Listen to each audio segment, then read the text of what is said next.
We've all listened to stories of individuals experiencing the world's most prominent wealth, finishing in either catastrophe or triumph. Those of Annie, the battling vagrant whose charm introduced her into a life of benefit and riches. Those of Cinderella, the abused hireling whose flexibility and character driven her to riches.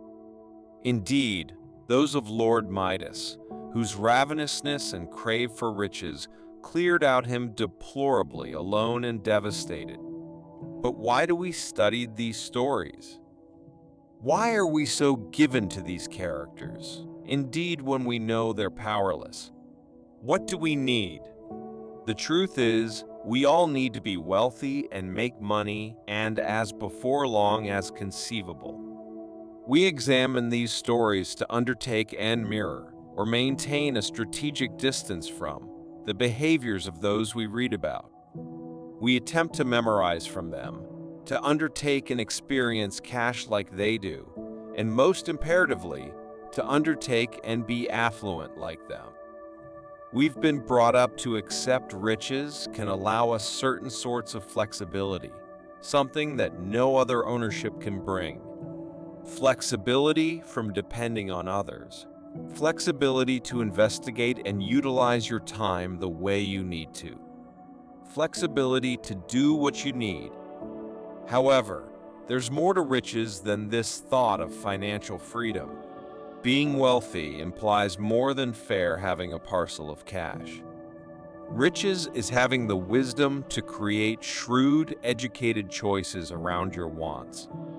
Riches is well-being and remaining substance together with your circumstance.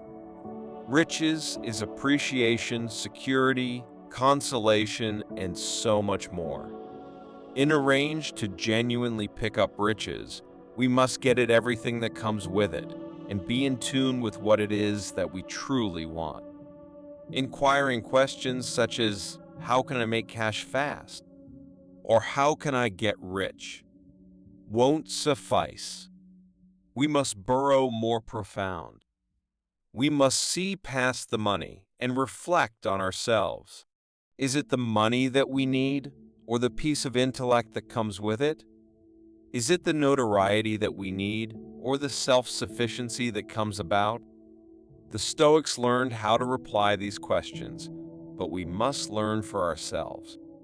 This post points to reply a few of those questions and instruct you how to apply the antiquated, stolid concepts of riches to your life, no matter how much cash or obligation you have got. HOWDIETHESTOICSVIEWWEALT. The Stoics, as with other bunches of antiquated rationalists, were well-off individuals, in each sense of the word. Seneca developed colossal sums of riches in his benefit to Nero. Marcus Aurelius came from one of Rome's wealthiest families, and after that took the part of sovereign. They had their reasonable share of cash, and individuals around them were mindful of the gigantic sums that they had. In spite of all this, the Stoics pointed to not be inefficient individuals. Epictetus emphasized partition from his fabric possessions. However, Seneca regularly reveled himself, broadly owning 300 ivory tables for engaging. Or maybe the Stoics were unbiased towards their riches. They were regularly impassive to the concepts of cash and riches, and attempted not to spin their lives around them. In Contemplations, Marcus Aurelius really talks on the enticements of riches and how our compatibility with cash and status changes over time. Anything at all, the praise of the swarm. All of them might appear to be congruous with it for a whereas, but all of a sudden, they control us and clear us away. We frequently think of wealth as having anything that ready to envision. An extravagance sports car, a $10 million chateau, perhaps indeed the capacity to go to space. To the Stoics, Be that as it may, this want was devastating and oppressing. The individual who needed more was the individual who would lose their concordance. Their over-the-top needs and desire would gotten to be an inconceivably deterrent, regarding them a slave to their wants. The Stoics were not, as it were, truly affluent, but metaphorically affluent as well. They caught on the esteem of things. They caught on when to need things. They caught on how to need things. This was what made them well off. Not the physical cash they possessed, but the viewpoint they had, the mentality they had, the restraint they practiced, the way they taken care of themselves. That's what genuine riches is, something we all can learn from. Practice frugality. Most individuals in our modernized, consumer-driven society see riches as the capacity to purchase anything they need, at whatever point they need it. The capacity to spend unending sums of cash, with no results. However, the Stoics did not see this as riches. In spite of the truth that numerous of them were wealthy themselves, they felt that more cash brought on more issues. You got to reflect, Seneca composes, not as it were when it could be a dress of pickup, but moreover when it could be a dress of wealth. The Stoics frequently emphasized division from fabric belongings and products, contending that over-the-top connection and want might lead to a misfortune of control over your inclinations, as well as a disappointment to realize self-sufficiency. One ought to learn how to live isolated from their assets and ought to see them for what they are. In a celebrated passage from Meditations, Marcus Aurelius talked on the value of point of view when it comes to our treasures, like seeing simmered meat and other dishes before you and abruptly realizing, usually a dead angle, a dead fowl, a dead pig, or that this respectable vintage is grape juice, and the purple robes are sheep fleece colored with shellfish blood. A dead angle, a dead fowl, robes, bundles of wires, pieces of green paper. This was the point of view that the Stoics took towards their materials. They took them for what they really were, neglecting the money-related esteem society had put on them. In holding this sea, the Stoics started to center on what belonging were basic to their business, in comparison to what they craved. They claimed everything they considered to be fundamental, confining themselves from their resources. They got to be adequate in their claim sense, owning fair sufficient, however not holding back themselves. They were straightforward. They were cheap. Epictetus kept in costly press light within the front passage of his domestic. He was up in his room when he listened a few commotion first floor. When he went down, the light was gone. His most important ownership taken from him in a moment. So what did he do? Did he supplant the light with a comparable one? Did he regret the cheat and the loss of his most prized ownership? The exceptionally following day, he obtained a light made of clay. A man, as it were, loses what he has. In being cheap with our investing, we are ready to construct generational riches quicker than in the event that we went through lavishly. We're able to apportion our cash more effectively, build our security, and pick up budgetary flexibility. We're able to pick up a diverse point of view on fabric assets, on what our riches can purchase us. We're able to center on our fundamentals instead of our wants, buying what we require rather than what we need. Doing this and straying absent from our wants permits our riches to develop. Basically, our inefficient investing will have vanished. When we're thrifty, we're basic and our riches develops easily. Know what enough is. The essential Stoic concept of riches administration was characterized by the thought of sufficient or being fulfilled with what they possessed. What is sufficient for me? Is it the same for everyone else? How do I know in the event that I have sufficient? The Stoics saw desire as a frame of subjugation.